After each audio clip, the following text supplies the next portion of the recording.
Hi all, my name is Malika and today we are having Yu Kai Chou. Yu Kai is a founding partner at the Octalysis Group gamification and digital engagement consulting firm, and he is an angel investor. Thank you so much for coming. It's a pleasure being here. How did you first become interested in crypto? I think since I was based in Silicon Valley for a while, just people around me were investing and working on it. I put in some money into Bitcoin, I think as early as 2012 or 13, which, as you know, worked out pretty well. And then after I published my book, Actionable Gamification, one of the co-founders of Ethereum, Anthony DiOrio, asked me to help be a contracting chief experience officer to craft out Bitcoin wallets, basically. They're called Jacks. And that's what got me more working into the space of cryptocurrency and Web3. And then another co-founder of Ethereum independently read my book, reached out. And over time, I think more and more people in the Web3 space started to talk about my book. And some have said, I think on Twitter, that there are two must-read books. One is I think it's called 22 Immutable Laws of Marketing, and the other is my book. So I end up being invited to do a lot of tokenomics design, engagement systems, and eventually I started my own Web3 museum project called MetaBlocks. So that's kind of my experience and how I got into the crypto world. Wow, very interesting. Thank you. And could you please explain us what are the benefits of Web3 technology compared to traditional web technology? Yeah, I think there are a few very important concepts that Web3 has that Web2 does not. I think one of the biggest things that everyone talks about is decentralization. And decentralization is the idea that most things you do online sits on a single server owned by a company. And so because people say, hey, why is Bitcoin so new and different digital currency? We already can do it with PayPal, right? With my bunny, with my bank sending money. It's funny how it ends up being bunny. But then what that is it actually, these are just numbers sitting in a database in a company.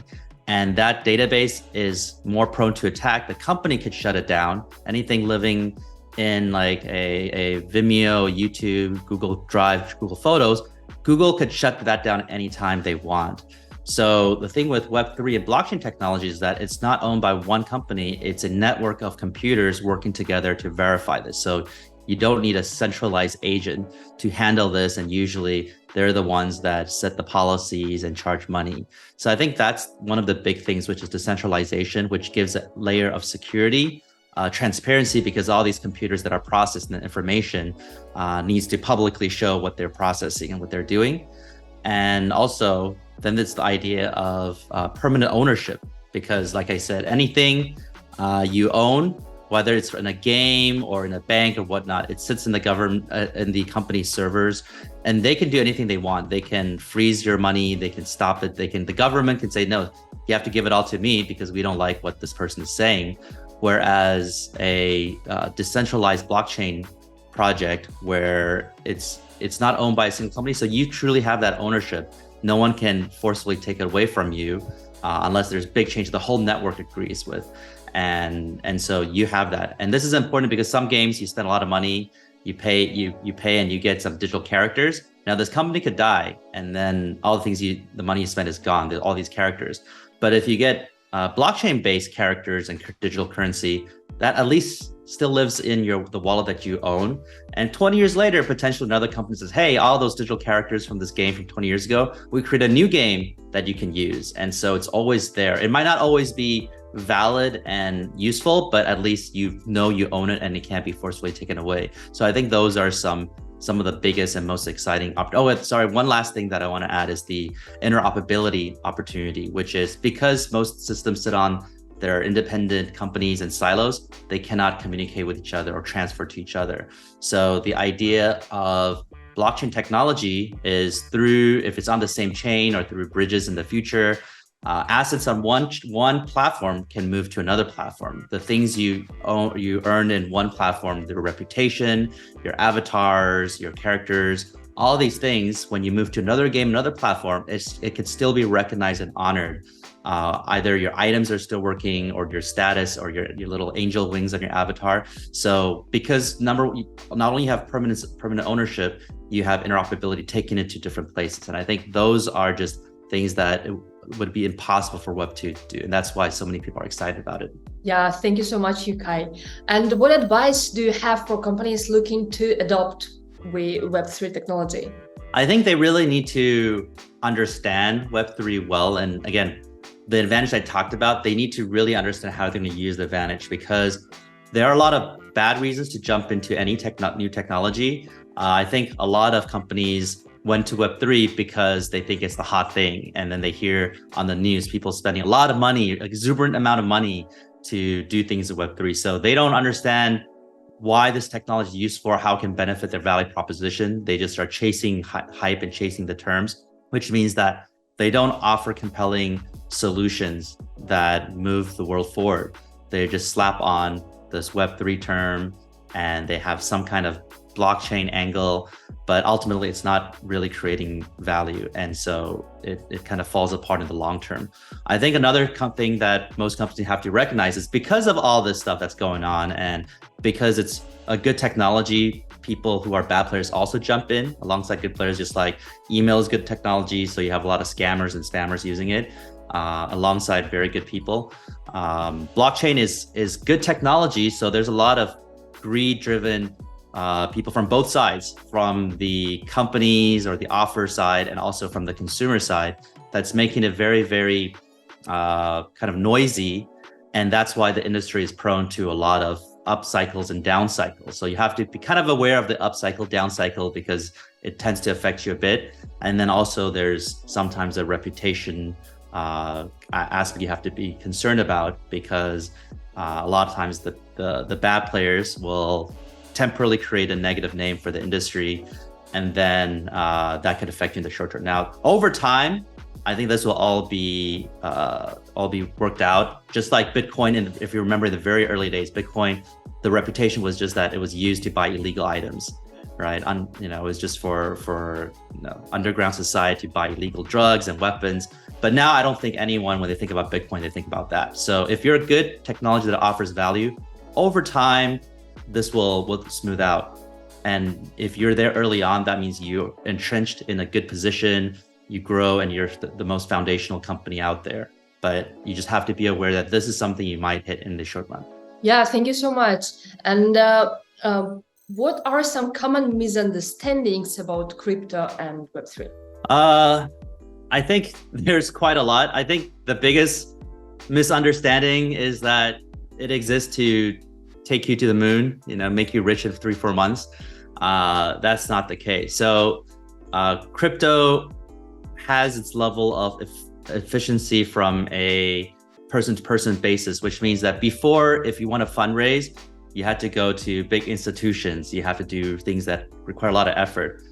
With cryptocurrency, a lot of people, they're raising money, and NFT projects are raising money from the masses, right? There's not a lot of barrier to entry.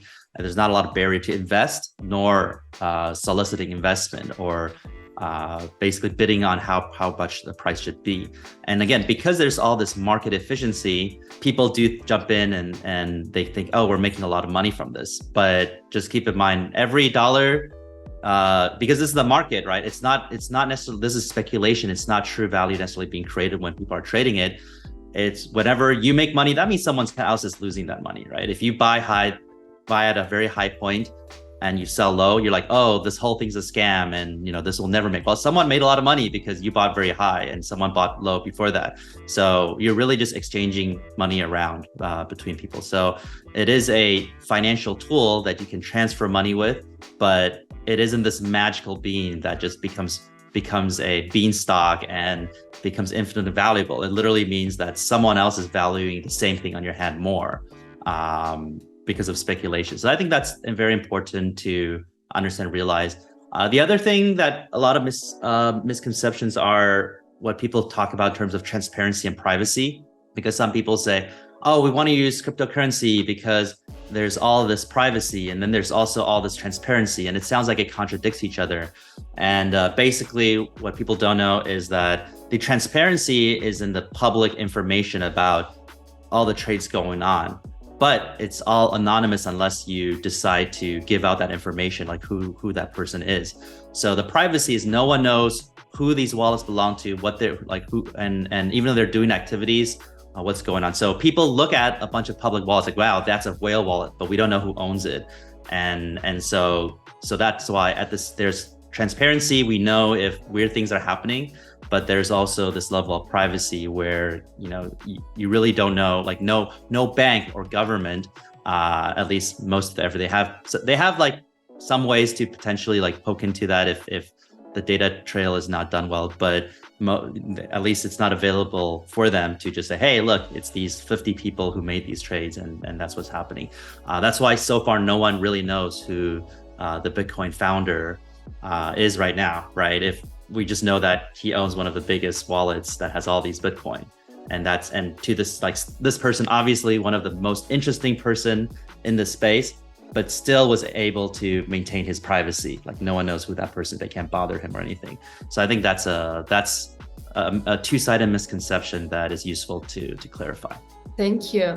Yeah, and speaking about scammers and bad players, how can one distinguish scammers from real valuable projects? I think it's not easy, but I would say the most important thing is see if the creators are what they call doxed, if they represent a true background. I think if you just want to trade money anonymously, I think that's great. I think if you want to create a project, you want to raise money from people, you want them to bet on what you're doing, I think it's very important to showcase who you are and your background. And if you want to do something shady, it at least comes with a reputational consequence. Because I try to be on the practical side of how technology transforms people's lives, but there are Marxists who believe like, hey, the world has that because the government is evil and the banks are evil, they're terrible, and so we want to use cryptocurrency to decentralization to overcome this evilness. But I often say that, hey, if you don't trust banks, I don't know if you should trust, three anonymous developers who are asking for your money, right? They're not necessarily way more legitimate than the banks, right? And so there are some little funny contradiction in the sense that, some people, it's like, okay, well, we don't want to use banks because they're old technology and we want to use the latest technology with Bitcoin. But then in order to make it the most secure, you want to write your key down on a piece of paper, which is the oldest technology possible. And then you want to deposit that piece of paper into a box in the bank, right? And it's just like a paradox. Like if you don't trust the bank, why would you write it down and put it in the bank? So I think I'm not necessarily the Marxist who's like, oh, screw the government or whatnot. I think it's a good technology. We should use it where we can, but make sure there's background with the creators. Try to avoid things that are kind of too good to be true. Just remember, what is it? Mady Burnoff? I think that's his name. Forgot. The guy, right? He did one of the biggest scams in history, the Ponzi schemes, and he did it by promising 20% return every single year. And with that, Bernie Madoff, right? Bernie Madoff, he scammed a lot of people because the deal was too good to be true. Now you look at crypto projects that are promising, guaranteeing that it's like you'll get 60% a year, 150% a year. Those are all just scams or fake. And some people understand that, and they're just betting on like, hey, I'm gonna just exit before while the next person is being scammed, and I'll make money. And everyone has their own right, but you just want to be very diligent about where you put your money in. Even the good social proof, if you see some celebrity using it, they could be duped. So don't necessarily trust that. Do your research and make sure you don't put all your eggs in one basket. Don't be like, hey, this is the opportunity of a lifetime, I'm going to put all my savings in this. Only put in money that you can afford to lose for any type of high risk, high reward project, including this. Yeah, thank you, Yu Kai. Yeah, you just named your red flags, and could you please also name your top 3 criteria for a project you would invest in? It's almost all based on the team. Maybe at least if you're at 2 out of 3. So number 1, I want to see the record of the team's history. Okay. Not their competency, because the most important thing is it's they're trustworthy, that they have done things in the past that showcase they are trustworthy, and they have done things to show that they honor their promises. It's even better if they show they took a hit to maintain their reputation, but they were responsible. So all that stuff is very, very useful, how public they are and what they did. The second one is then their competency. Can they even pull it off, right? Are they just passionate developers who are in their early 20s, and which some of them do amazing stuff. So that's not a problem by itself, but you want to look at, either, again, the work they've actually performed and delivered. Sometimes people are very, very smart, but they are bad at delivering to the finish line. They're bad at the end polishing. They like to finish things at 80-90%, the hardest part, and they just get bored and they stop. So you want to see if they have ability to deliver and perform. I'd say where they went to school is a small metric. It's not as good as what they've actually delivered. And honestly, there's a lot of projects out there. I believe when they list out their white paper and they raise funding, they actually wanted to build something amazing. They wanted to follow the white paper. And then they raise, $50 million, and they're like, oh no, running a company and building a project is very, very hard. That's completely out of our skill set, and maybe even hiring and leading people is out of their skill set. So they end up doing a rug pull, like basically running away, being irresponsible. But it's not because they start off as a scam. Some companies start off as a scam, but they wanted to do something good and it was just beyond their abilities. So those are two really big things to watch out for. And the third thing is obviously the project itself. I would say you want to think about if this is something that would be useful and just not changing 10, 20 years from now.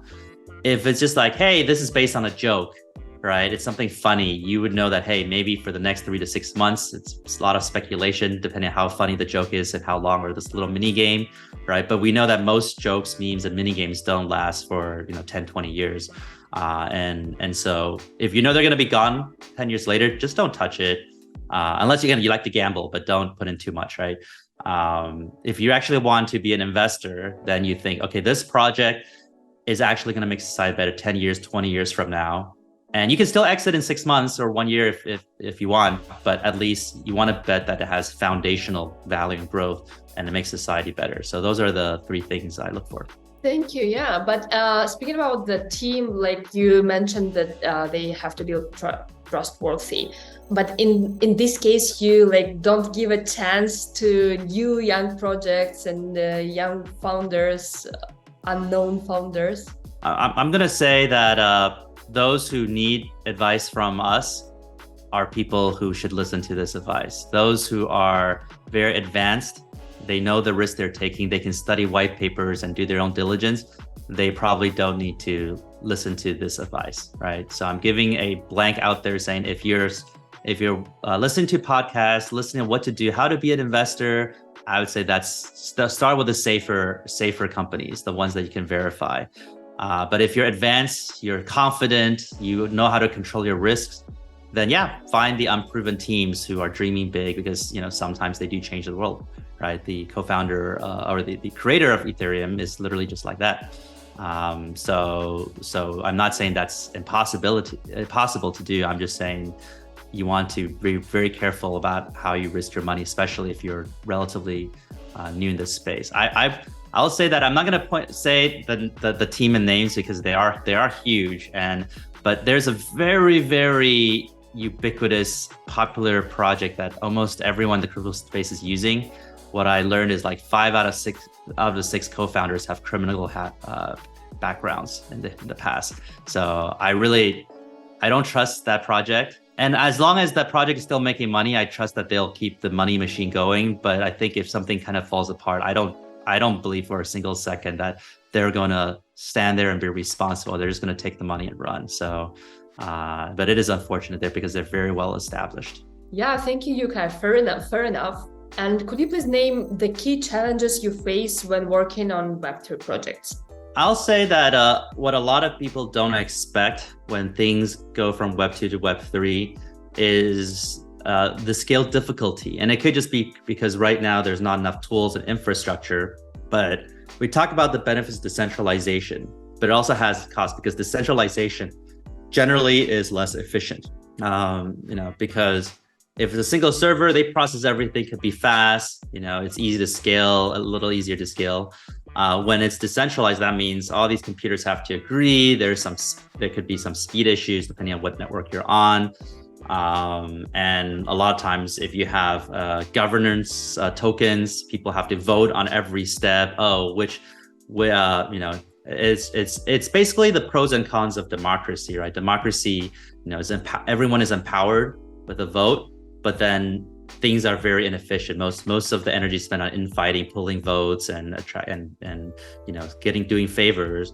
When centralization is like a dictatorship, where if they want to do things, they just do it. And it's very efficient. But of course, there's a lot of problems. If it's a malicious dictator, then society falls apart. Which is why democracy is the main way to go for society, and for most countries. And also decentralized is nice, but there is obviously the cost of at this moment a lot of inefficiencies. There's a lot of places that takes more steps to do. So that's something I think both builders and investors should be aware of and understand. And so it's like, hey, everything should be on the blockchain. Well, then know that everything at this point could feel a little chunkier, right? Another thing is, alongside the chunkiness, is most of the user experience, user interface is a bit is not very user friendly. It doesn't create delightfulness on every moment. It's still a bit confusing, a lot of friction. So I'd say it will take some time before mainstream consumers feel very comfortable and at ease about it. I think more mainstream consumers are in the blockchain crypto space than they should be, because there's that greed factor of everyone's like, hey, there's a lot of like commercial interest in it, like their neighbors made a lot of money from it. But a lot of times, a lot of technology isn't necessarily ready for mainstream consumption, just like, the computer, the MS-DOS days, right? You just have to type in all the code. Then most consumers are not ready for that. And it only took, you have to have a Windows graphical interface where people now can interact with it comfortably.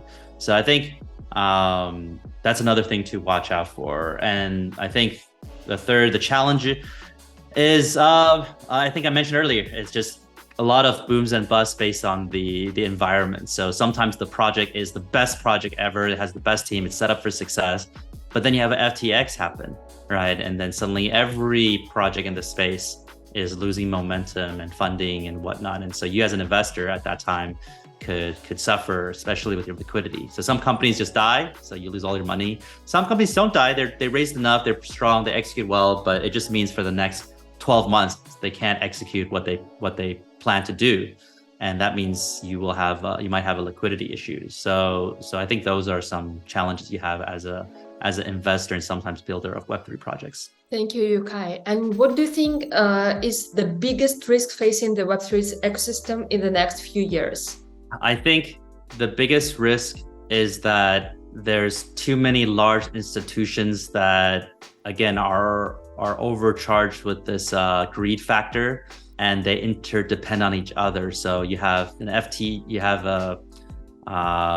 like a Luna Terra fall apart, and then there's a bunch of other big institutions that are well invested into it. So they're in trouble, but they're trying to hold on and pretend there's nothing going on. They're okay. And then it turns out that one of them couldn't pretend they're okay, and they fall apart, like a FTX. And then it could be other companies are like, oh, wow, we have a lot of money at FTX, but we're going to pretend that we have enough liquidity here, and it falls apart. So I think the cascade of big institutions falling apart because of the greed factor, which triggers a lot of government regulation, right? Because they want to protect the consumers, which I think is actually a valid thing. That would create danger and crisis for the cryptocurrency space forever, because some policies that come in, it's almost impossible to remove. It just becomes the rule forever. And sometimes ruins chance, just like the dot-com bubble, right? I talked about in 2001 when the dot-com bubble crashed. Dot-com did not fail. Dot-com was still valid, good technology. It was the financing and exuberance that failed. People realize that, hey, this website's not worth $10 billion. It's only worth $100 million. And then everyone sells and it falls apart.